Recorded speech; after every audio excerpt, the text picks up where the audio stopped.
Meus irmãos, eu quero cumprimentá-los com a paz do Senhor.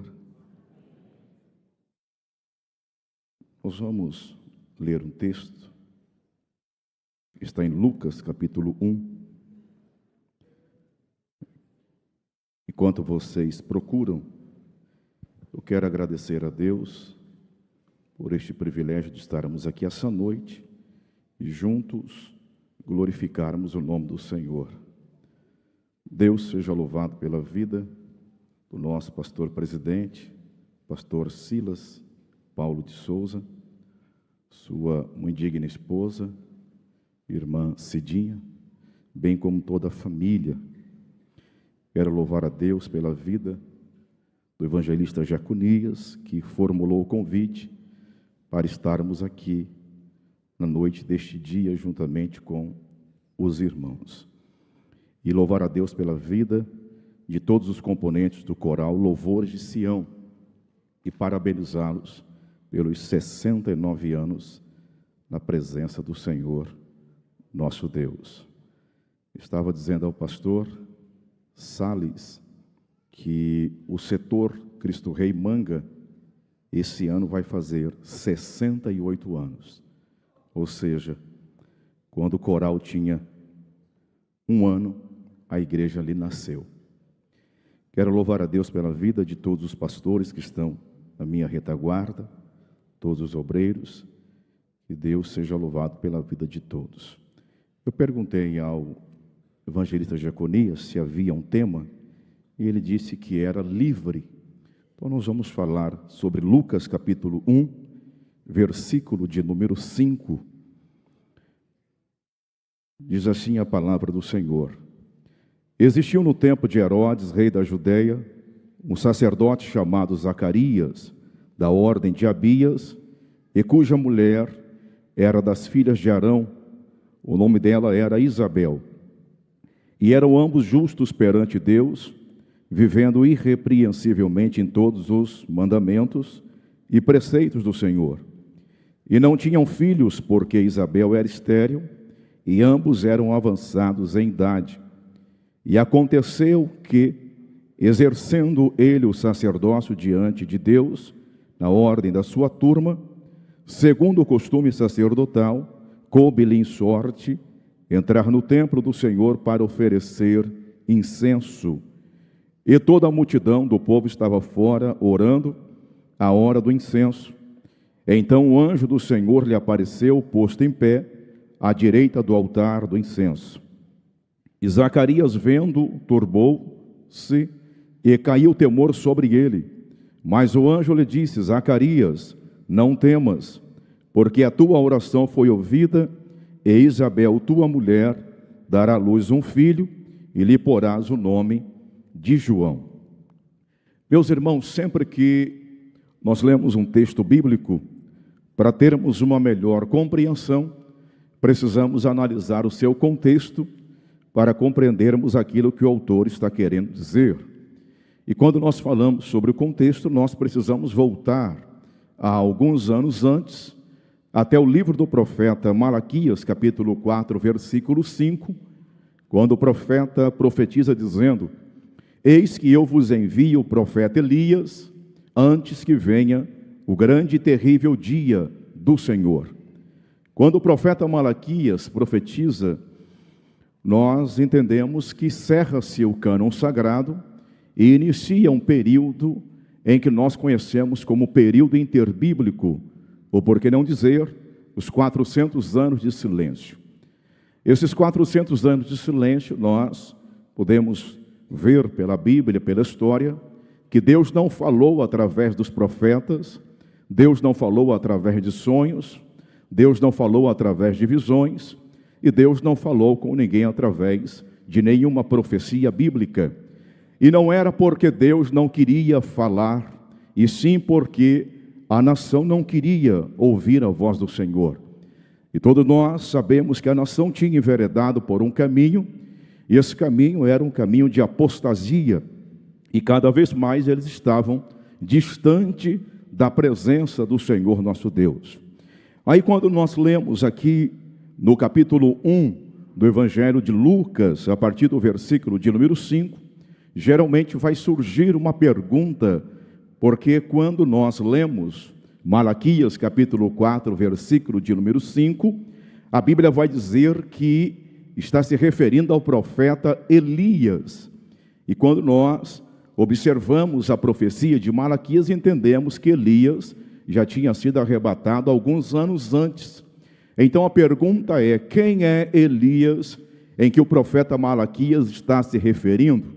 Na verdade, quando ele está dizendo que Deus enviaria o profeta Elias, ele está se referindo a um menino que nem ainda tinha nascido. E esse menino nós conhecemos por João ou Batista. Na verdade, o nome dele não é João Batista, é João. A expressão Batista é porque significa o batizador, do grego baptizo. Então ficou a expressão João Batista. Então você pode perceber que então havia uma profecia acerca do nascimento deste moço. E a pergunta é: por que então Malaquias está citando o nome do profeta Elias? É que quando João aparecesse no cenário bíblico, ele apareceria na mesma proporção profética, na mesma unção profética do profeta Elias.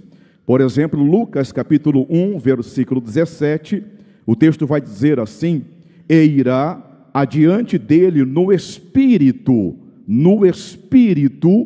e na virtude de Elias, para converter o coração dos pais aos filhos, os rebeldes à prudência dos justos, com o fim de preparar ao Senhor um povo bem disposto. Então você percebe que Elias, na verdade, não é Elias, e sim uma referência ao profeta chamado João, que nasceria bem um tempo depois. Só que todos nós entendemos, irmãos, que Deus não trabalha sem propósito, Deus não trabalha sem objetivo. E para romper esses 400 anos de silêncio, Deus agora precisava então fazer com que os seus propósitos fossem cumpridos. E Deus agora vai tratar aqui juntamente com este casal, em que a Bíblia o chama de Zacarias e a sua esposa o chama de Isabel. O interessante é que quando nós lemos no versículo de número 5, Lucas está contextualizando para nós o tempo em que Isabel e Zacarias estavam vivendo. Lucas inicia assim: existiu. Essa expressão existiu aqui é uma expressão idiomática que vai narrar uma história. Aí Lucas continua dizendo: existiu no tempo de Herodes. Então ele está contextualizando para nós que este casal existiu no tempo de Herodes. Lembrando que esse Herodes aqui, na verdade, não é um nome próprio, mas é um título que se dava. E esse Herodes aqui é Herodes o Grande. Esse homem foi um tirano, foi um assassino, e por ciúmes matou a sua própria esposa e mandou degolar 2 dos seus próprios filhos. Esse homem era maquiavélico, a ponto de, quando ouvir dizer que entre os judeus havia um que nasceria rei, no capítulo 2 do Evangelho segundo Mateus, versículo 16, a Bíblia vai dizer: então Herodes, vendo que tinha sido iludido pelos magos, irritou-se muito e mandou matar todos os meninos que havia em Belém, em todos os seus contornos, de 2 anos para baixo, segundo o tempo que diligentemente inquirira dos magos. Então vai se cumprir uma profecia de Jeremias capítulo 31, versículo de número 15. Só que Lucas está mostrando para nós que esse período, que nesse contexto que vivia Zacarias e Isabel, era um contexto difícil da nação de Israel. Como eu já disse, eles tinham enveredado por um caminho de apostasia e estavam cada vez mais distanciando da presença do Senhor nosso Deus. Esse período aqui, a tradição estava morta, o templo tinha se tornado um covil de ladrões, e Deus agora precisava contar com esses remanescentes que haviam. E a Bíblia vai dizer que Deus sempre conta com remanescentes. Deus sempre conta com aqueles que não dobraram seus joelhos diante de Baal. Deus vai contar com aqueles que realmente têm compromisso com Deus, compromisso com a sua palavra, responsabilidade com aquilo que Deus lhe outorgou. Então Deus ainda conta com você. Você que é um homem de Deus, uma mulher de Deus, que vive uma vida ilibada, uma vida irrepreensível, então você vai ser alvo das promessas de Deus, porque Deus tem propósitos para cumprir através da sua vida. Quando nós falamos sobre propósitos de Deus, e Deus não trabalha sem propósitos, nós entendemos que para se locomover aqui na terra, Deus ele precisa de humanos, Deus precisa de instrumentos como nós, porque tem coisas que Deus não vai fazer e tem coisas que nós vamos fazer por Ele. Por exemplo, quando nós oramos assim: Deus, visita os hospitais, visita os orfanatos, e na verdade quem tem que visitar somos nós. Nós somos instrumentos de Deus para fazer aquilo que está ao nosso alcance. Claro que Deus vai conosco, apesar que nós também precisamos estar lá, precisamos ir nos hospitais, precisamos ir nos orfanatos, pregando a sua palavra. Então Deus vai com você, mas você é o instrumento que Deus quer usar nesses últimos momentos em que nós estamos vivendo nessa terra. Aonde está você, instrumento de Deus? Levante assim as suas mãos e glorifique o nome do Senhor nosso Deus. Então nós temos aqui um processo que esse casal passou, e um dos processos que nós entendemos é o processo da escolha, porque eu posso conjecturar aqui, sem ferir o texto, que Deus estava olhando dos céus à terra para escolher alguém para que os seus propósitos pudessem ser cumpridos. E você percebe que o contexto não era um contexto fácil. O pano de fundo não era um lugar fácil para se viver na época. Por quê? O templo, que era para ser um lugar de adoração, tinha se tornado covil de ladrões. Só que Deus olhou dos céus à terra e vai ver aqui dois casais, ou seja, um casal de velhinhos. Eu digo velhinhos porque a Bíblia não revela a idade, mas segundo a tradição judaica, Zacarias estava com cerca de 85 anos e Isabel com 89 anos de idade. E Deus agora vai olhar e vai escolher este casal para que os propósitos de Deus se cumpram nessa terra. Então você também é um propósito de Deus, e Deus tem coisas para realizar através da sua vida. Nessa noite eu estou pregando aqui para gente que é escolhida, eu estou pregando aqui para gente que tem promessa, eu estou pregando para gente que Deus está olhando para você e vai te separar para uma grande obra. Mas interessante que Lucas agora vai falar no versículo de número 6, que esse casal era justo, vai trazer aqui as qualidades. Eles eram justos, eles viviam uma vida irrepreensível em todos os mandamentos e preceitos do Senhor. Lucas está trazendo as qualidades desse casal. Lucas está trazendo aqui algumas características desse casal, ou seja, eles viviam uma vida ilibada, caráter ilibado, uma conduta que não poderia ser censurada. Então eles eram quem estava no alvo de Deus, para que as promessas de Deus pudessem se cumprir. Agora é interessante que nós também vamos observar que logo no versículo de número 7, Lucas vai trazer aqui um porém na vida deste casal. Lucas vai dizer que eles não tinham filhos. Por quê? Vai trazer a primeira razão: Isabel era estéril. Segunda razão, a Bíblia diz que eles eram avançados em idade. É o que eu disse, a Bíblia não revela, mas pela cultura judaica, você vai aprender que ele tinha cerca de 85 e ela 89 anos, avançados em idade. Já tinha passado os costumes das mulheres. O interessante é que Lucas traz primeiro as características deles, as qualidades desse casal, e vai trazer agora o porém. Esse porém aqui todos nós também vivenciamos. Por quê?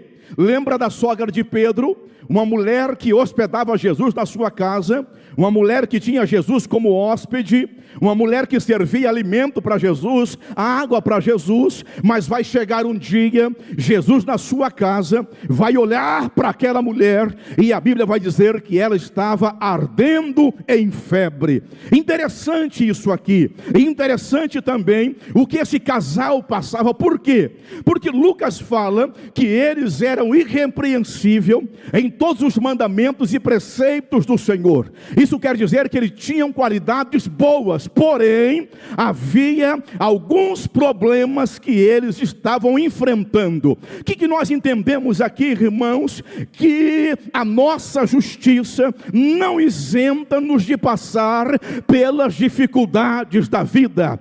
A nossa vida com Deus, a nossa santidade com Deus, a nossa vida de oração, a nossa vida de jejum, não significa que nós não passaremos pelos problemas, pelos intempéries, pelos percalços da vida. Nós não estamos numa estufa espiritual. Nós não somos blindados só porque oramos muito, jejuamos muito, somos santos. Não. Quanto mais você viver uma vida ilibada, de caráter ilibado, de santidade diante da presença de Deus, pode ter certeza que lutas virão, problemas virão, tempestades virão, mas tenha certeza também que a bênção de Deus virá, o milagre de Deus virá, a vitória de Deus virá. Deus está no controle da situação. É porque tem gente que tem aquela síndrome de Gideão. Se Deus é comigo, por que eu estou passando por tudo isso? Se Deus é comigo, por que eu estou passando por esse período de enfermidade? Se Deus é comigo, por que eu passo tanta luta? É como se nós fôssemos especiais, uma classe especial que não merece enfermidade, que não merece problemas, que não merece nenhum tipo de dificuldades. Claro que não. Esse texto é claro. Esse texto é claro por quê? Porque por mais que eram santos na presença de Deus, eles tinham um porém. E esse porém era um problema muito sério. Porque se você olhar no versículo de número 25, a Bíblia vai dizer que ela andava envergonhada nas ruas de Jerusalém. Ela andava humilhada. Por quê? Porque o texto é claro. O texto é claro, versículo 25. Assim me fez o Senhor, nos dias em que atentou em mim, para destruir o meu opróbrio, vergonha entre os homens. Por que ela passava essa vergonha? Porque ela já era uma mulher de idade avançada. E você percebe que na cultura judaica, irmão, segundo a história, inclusive, há algumas histórias que naquela época, nesse contexto aqui, haviam muitos berços de ouro na época, pessoas que tinham condições, achando que o Messias poderia nascer dentro do teu lar. E Jesus não escolhe isso. Jesus não escolhe pela classe, pelo dinheiro. Não, nada disso. Nós temos aqui uma senhora que foi alvo de Deus, um casal que fazia a diferença no seu contexto, na sua época. E nós temos aqui essa mulher que não poderia gerar filhos dentro de uma cultura que era muito machista, e principalmente se não gerasse filho para o seu esposo, que era um sacerdote. Agora imagina você, na cultura judaica, uma menina com 12 anos já se tornava uma mulher, um menino com 13 anos já se tornava um homem. Então, com 15 para 16 anos, eles já contrariam as núpcias e viviam uma vida pensando já em gerar filhos para deixar para a sua posteridade, legado para a sua posteridade. Agora passa-se 10 anos de nada, 20 anos de nada, 30 anos de nada, 40 anos de nada, 50 anos de nada, 60 anos de nada, mais de 70 anos praticamente aguardando a promessa, e parece que nada iria acontecer. Hoje as pessoas se convertem e já quer que Deus faça coisas na sua vida. Às vezes Deus promete alguma coisa e você quer que no outro dia já cumpre na sua vida. Às vezes Deus fala conosco através de profecias e você já está desesperado para que essa profecia se cumpra na sua vida. Eu me lembro que eu estava há uns 10 anos atrás em Arenápolis, pregando numa congregação. Estou falando aqui de coisas que Deus promete e faz. E de repente terminei a mensagem e fui para fora. Um irmão muito simples olhou para mim e falou: ei, quando você estava pregando a palavra, eu vi você num campo missionário. E eu perguntei para o Senhor: aonde é esse campo, Senhor? Deus disse para mim, ele falando para mim: no Marrocos. Eu lembro que eu clamei: o sangue de Jesus tem poder, porque Marrocos, 99% é muçulmano. Conclusão, passaram-se 8 anos, em 2018, eu estava no Marrocos, e lembrando da promessa que Deus fez na minha vida. Se Deus falou, Ele vai cumprir. Se Deus falou, Ele vai cumprir. Eu me lembro também que estava numa roda, eu era novo convertido. Alguém olhou para mim e falou: ei moço, você sabe falar espanhol? Eu digo: não sei. Então aprende, porque Deus vai te levar para a Espanha. Passaram-se 20 anos depois, eu estava na Espanha glorificando e bendizendo o nome do Senhor. Então fique tranquilo, se Deus prometeu para você, passarão os céus e a terra, mas as palavras do Senhor não vão passar. Agora tem um problema aqui. Esse versículo de número 8, tem algo interessante no versículo que diz assim: e aconteceu que, exercendo ele o sacerdócio diante de Deus na ordem da sua turma. Vamos analisar aqui esse versículo e já finalizamos. Essa expressão aqui, e aconteceu que, ela significa no sentido original, aparecer no cenário, começar a ser, tornar novamente, falando de crescimento e amadurecimento pessoal. Então nós temos aqui um pequeno problema na vida do sacerdote, porque pela expressão verbal do texto, nós entendemos que ele estava de braços cruzados e de repente poderia até estar ali desanimado, desacreditado dessa promessa que Deus tinha feito para o sacerdote. Aí nós temos uma vírgula após o aconteceu o que? Exercendo ele. Essa expressão exercendo aqui, ou seja, aconteceu aqui exercendo ele, essa expressão significa executar a prática de uma função, ocupar-se com deveres sagrados. É mais ou menos assim. Digamos que você se forma em medicina, mas você não executa.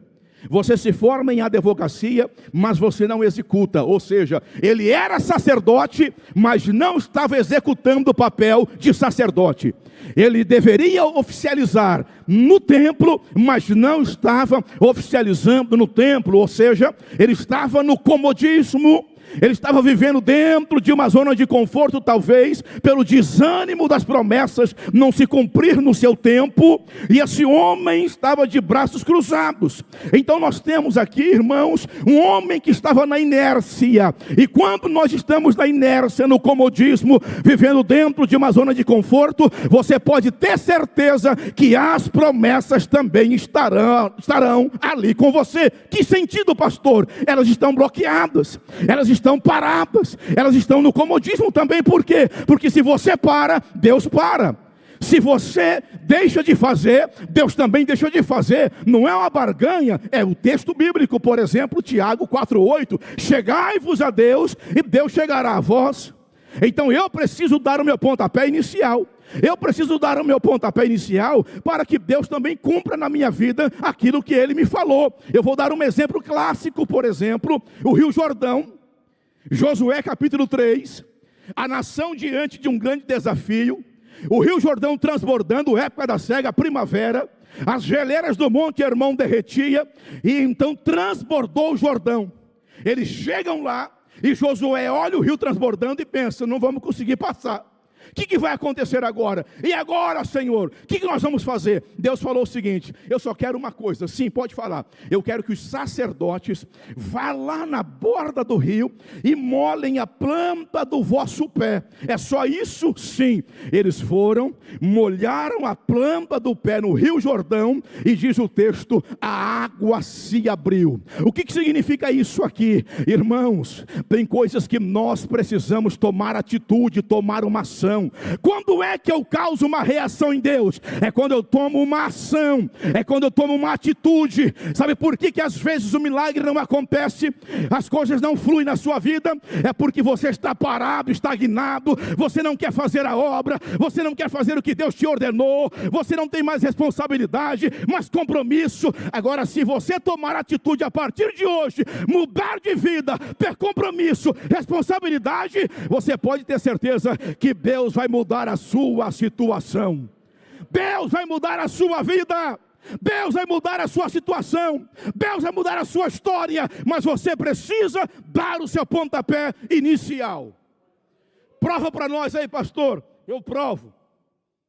Ele descruza os braços, porque o texto é claro. E aconteceu que, exercendo ele, ou seja, não aconteceu, ele precisava aparecer, ele precisava exercer. No exercendo, ele passa a executar a prática da sua função, ocupar-se com os deveres sagrados. Agora, no versículo de número 9, você percebe que Deus começa a encaminhá-lo para o caminho da promessa. Como assim? Olha o que diz 9. Segundo o costume sacerdotal, coube-lhe em sorte. Ou seja, um versículo anterior, ele descruza os braços e vai trabalhar.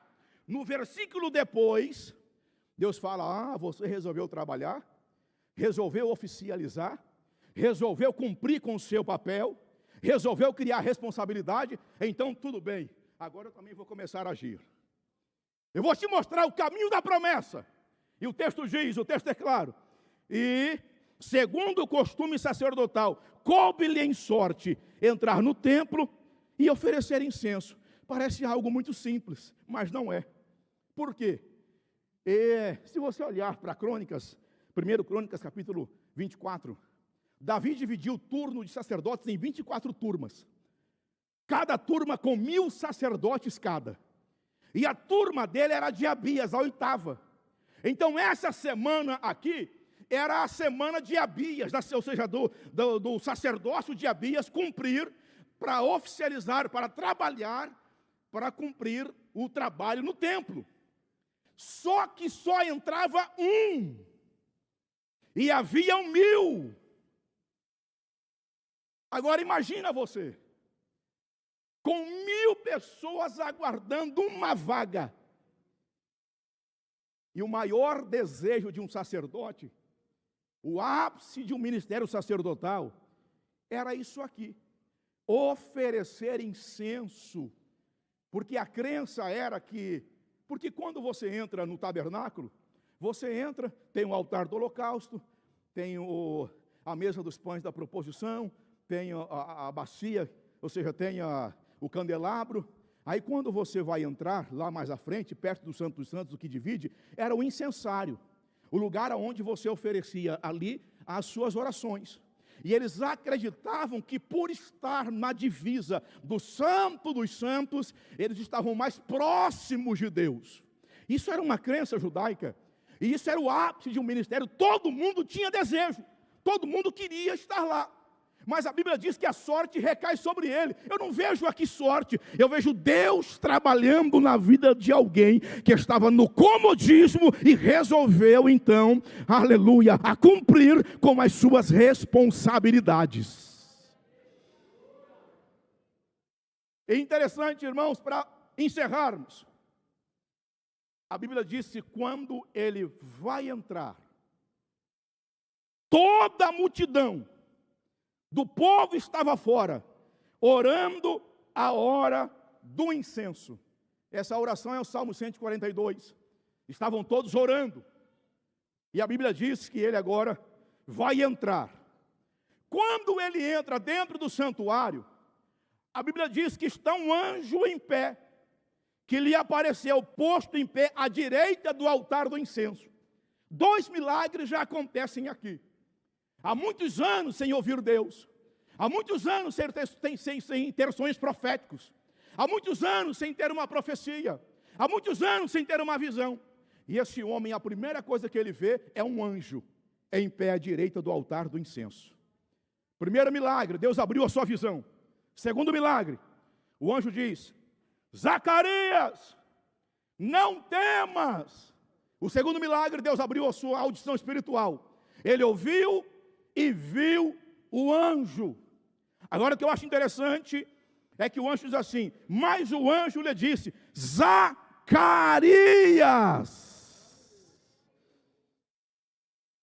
Aí a pergunta é o seguinte: a gente pode perguntar, qual foi o idioma que o anjo falou com Zacarias?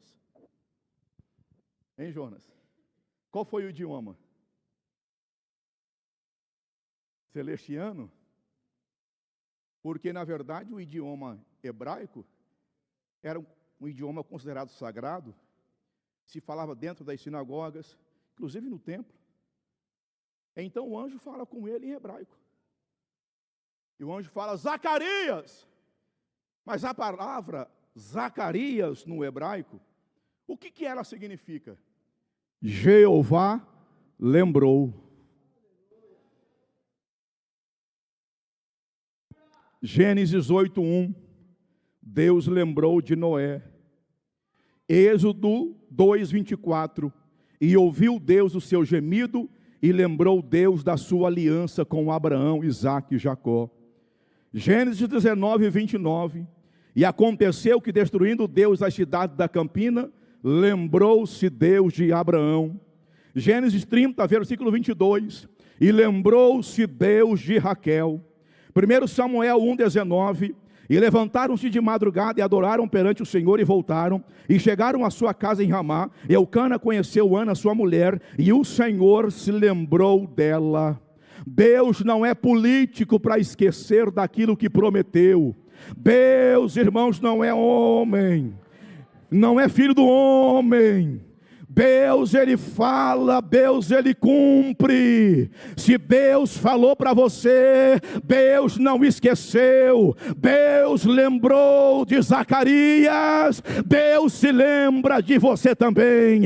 Então fique tranquilo, você está debaixo de uma promessa. Se Deus falou, Deus lembrará de você no momento certo. Deus lembrará da promessa e tudo vai se cumprir, e o nome dele vai ser glorificado. Hebreus 6:10 diz que Deus não é injusto para esquecer da vossa obra e do vosso trabalho. Então Deus não é injusto. Deus, Ele lembra de tudo que nós fazemos para Ele. Agora é interessante que Deus fala, o anjo fala: Zacarias, não temas, porque a tua oração foi ouvida. E Isabel, tua mulher. Agora, o que significa a palavra Isabel no hebraico? Significa: Deus é a minha promessa. Parafraseando para vocês, ele entra dentro do templo. Em outras palavras: ei, Jeová lembrou. Do quê? Da promessa. Um homem que estava esperando há muitos anos, e Deus lembrou da promessa que tinha feito para este casal. Deus lembra da promessa que Ele te fez, e todas as promessas de Deus não cairão por terra. Você só não pode sair da posição, porque se você sair, as promessas podem sim, mas se você não sair, elas não vão cair por terra. O que é promessa? É um compromisso verbal escrito, assumido por uma pessoa ou entidade para realizar uma determinada ação ou cumprir uma determinada condição no futuro. A palavra promessa no latim significa obrigar-se verbalmente por escrito, fazer ou dar alguma coisa, comprometer-se, dar esperanças ou probabilidades, fazer promessa. Quando nós olhamos no grego, a palavra promessa significa epangelia, que significa empreendimento para fazer ou dar algo, presente dado graciosamente. É por isso que Números 23:19 diz: Deus não é homem para que minta, nem filho do homem para que se arrependa. Porventura diria ele, e não faria, ou falaria, e não confirmaria. Se Deus falou, está falado. Se Deus te falou, com certeza Deus irá cumprir. Se você crê nas promessas de Deus, por favor, se coloque de pé, adorando, aleluia, glorificando, bendizendo o seu nome. Enquanto você se coloca de pé, eu quero perguntar se no nosso meio tem alguém que quer receber a Cristo como Senhor e Salvador da sua vida. Você ouviu essa palavra, você é alvo de uma promessa. Você que está distanciado, que cantou, que participou da igreja, mas hoje está distanciado. Deus tem promessa na sua vida. Aonde está a primeira pessoa? A primeira pessoa para reconciliar, a primeira pessoa para receber a Cristo como Senhor e Salvador da sua vida. Aonde temos a primeira pessoa? Onde está? Eu estou te aguardando. Aonde está a primeira pessoa? Você que ouviu a palavra, você que ouviu acerca de um Deus que não esquece, de um Deus que, se Ele cumprir, você pode ter certeza que algo vai acontecer. Aonde está a primeira pessoa? A primeira pessoa para reconciliar. Aonde está? De repente você quer se entregar a Jesus. Os nossos amigos da fé. Aonde está a primeira pessoa? Estamos te aguardando. Meu tempo já se foi. Aonde está? Quero orar por vocês. Em nome de Jesus, venha. Em nome de Jesus, venha. 1 minuto. Eu estou te aguardando. Senhor.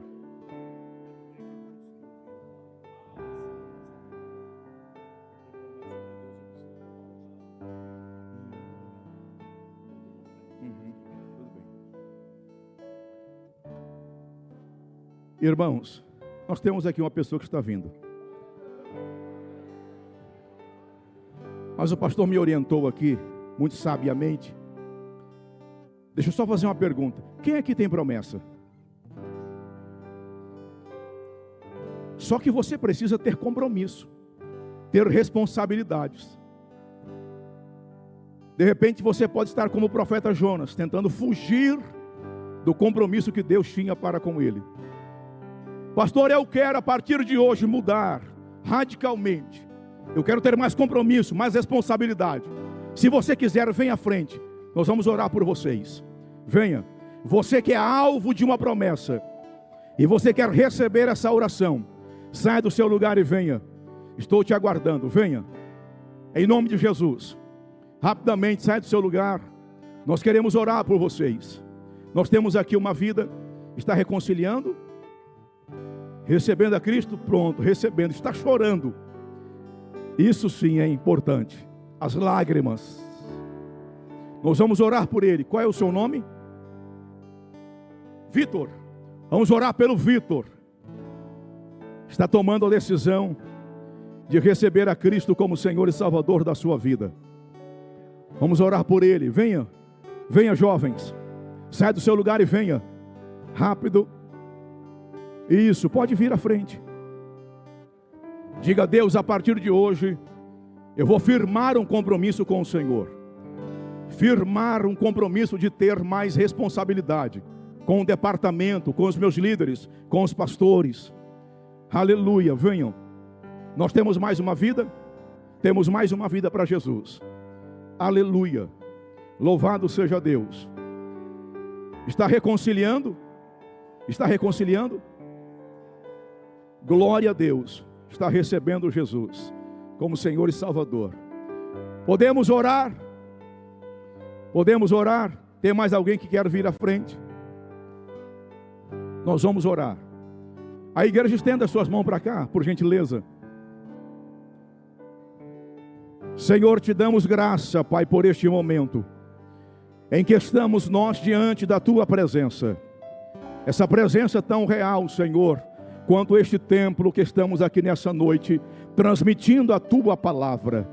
Ó Deus, ministramos a Tua palavra, falamos acerca das promessas cumpridas e de que o Senhor não se esquece, Pai.